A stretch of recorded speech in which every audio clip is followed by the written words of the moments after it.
it's Barbara here again to talk about the next card in the Major Arcana, and that is the High Priestess. And she is number 2 in the Major Arcana, but she's actually the 3rd card. First comes the Fool, which takes a new journey. Then is the Magician, which starts manifesting what he wants in his life on this new path, this new timeline that's opening up. And then here comes the High Priestess, who sits on her throne.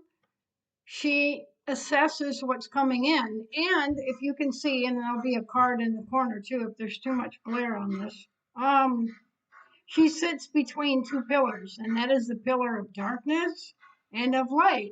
And she's of the light, and how you can tell that is she has a cross on her chest, and she's holding the Torah, which is a handwritten script of Judaism. So she has mastered connecting with God, and she is assessing, as she sits on her throne, the opportunities that come before her. Are they of the dark, or are they of the light? And you can see the moon at her feet, which means she has mastered her emotions, and she's not allowing her emotions to dictate to her.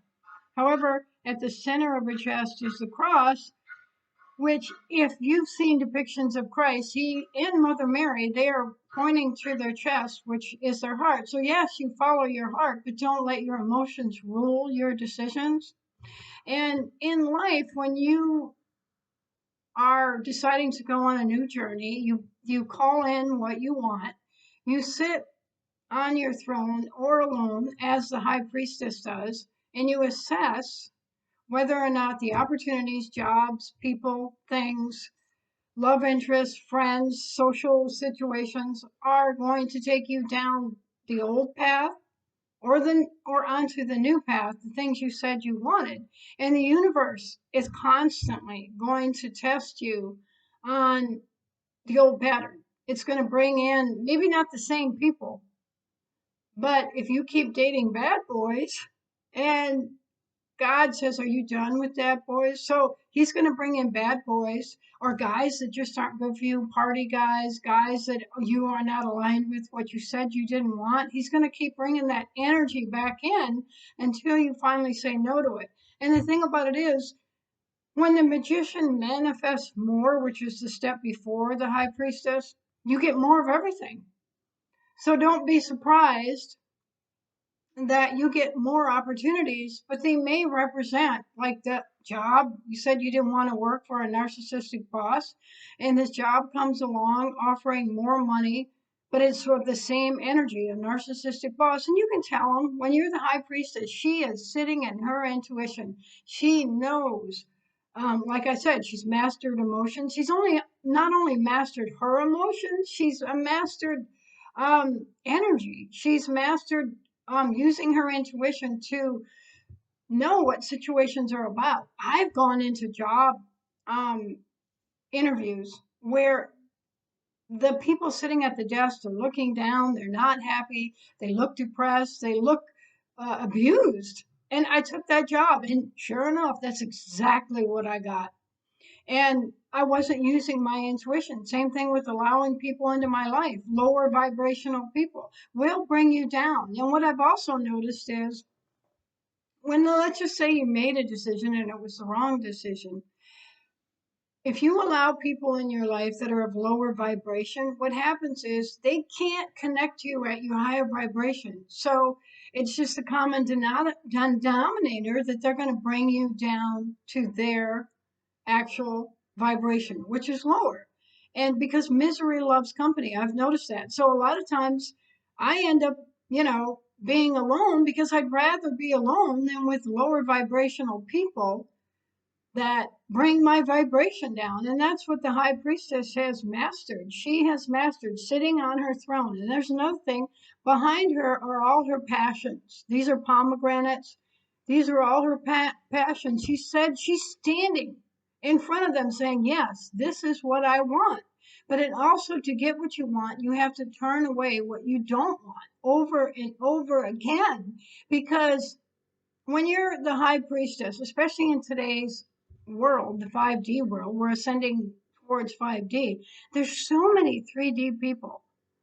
And it's like, okay, they're still in the COVID hoax. They're still drinking and partying at 40 something years old. They still aren't taking care of their health. And they're going to put you back in that old energy. I mean, you have to sit here sometimes as the high priestess alone. And the high priestess, it's like royalty. If you think about it, she's wearing the crown of Isis.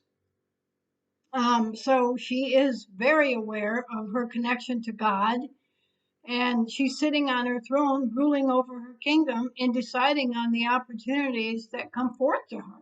And if you want to go on the higher timeline, you have to stick to the pomegranates. You have to stick. That's what you want. You want an abundant life, a blossoming life. Then you have to stick to what you said you wanted as the magician, because God, the universe, whatever you want to call it, is going to send you things of the old energy, the 3D people, 3D jobs. And when you're on a new path, it's hard. Sometimes you go back down. And then you go, this isn't what I really wanted.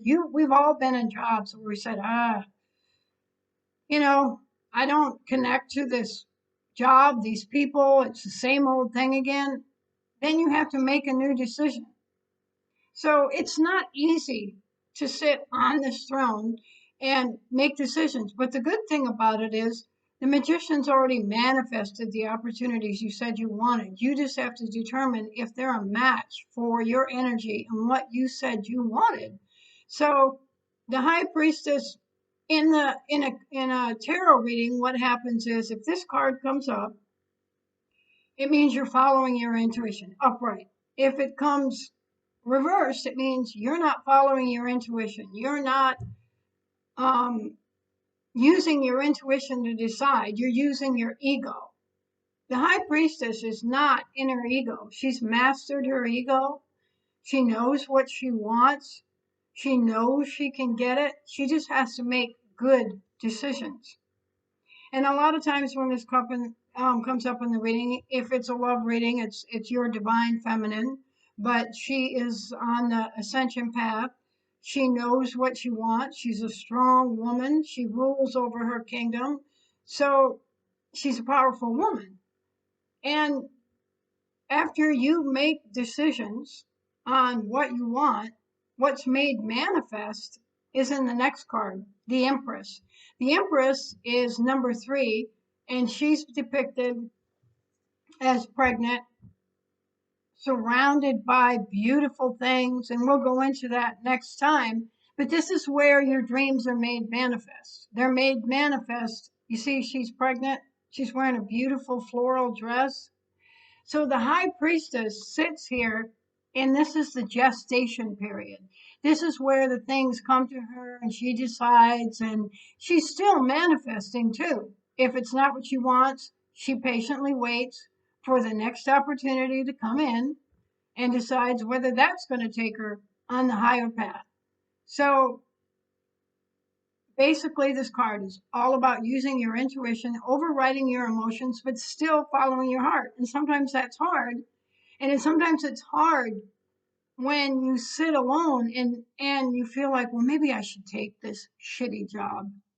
Maybe I should stick with this friend who doesn't honor me. Or maybe I should date that guy who I kind of have these creepy feelings about. She doesn't. She doesn't compromise. And I don't think we should in our life compromise, but it's hard. It's hard. I mean, we've all compromised. We've all decided, to go down that lower path or settling. She doesn't settle. And I'm hoping that you understand this message about using your intuition. And it is hard. And another thing I want to talk about too is how you use your intuition. Go into a silent meditation. You can use meditation music.